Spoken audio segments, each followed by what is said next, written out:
Every great creative work stands on the shoulders of giants. Welcome to RetroInspection, where we examine and find out where the things we love today came from.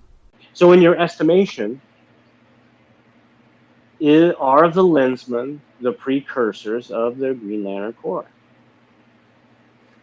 Yes, to a limited extent. I mean, obviously there's similarities. It's not one-to-one. I think accusing the creators of the Silver Age Green Lantern of ripping off E. Doc Smith would be overstating it. There are a whole hell of a lot of things the Power Ring does, which the lenses do not.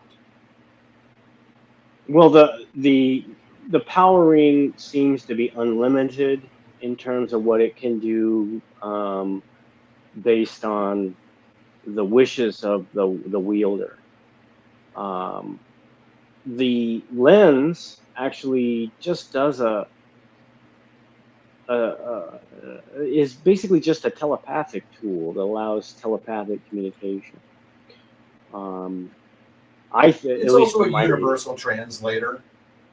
Yeah, it's a universal translator. It allows telepathic communication at a distance. You can talk to animals with it. I don't think that happens at first Lensman. I don't remember that, but I think it happens at some point in the books. At least it's mentioned in the Wikipedia entry. It can only be utilized by the person to whom it was given by the Arisians. Anybody else tries to touch it, it hurts them. Prolonged contact can result in death. So it is bonded to its original user.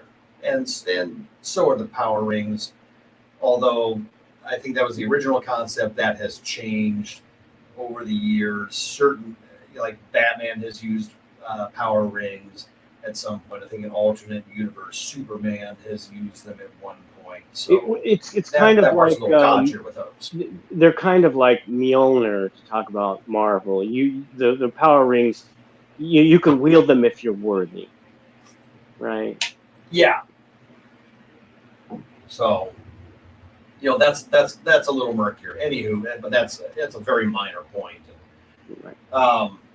So yeah, they're handy. They let you read mind. The telepathic communication can also be like one way. You can use them, I think, for like remote viewing to a certain extent. So there's kind of a sensor-like function to them, and we'll talk about this. There are some tenuous connections even to Star Trek, which we can get into at some point as well.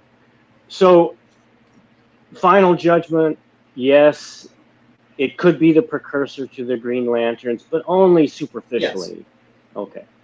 Like, subscribe, repost, share everywhere. To see what else we're up to, visit xynobooks.com, xenobooks.com.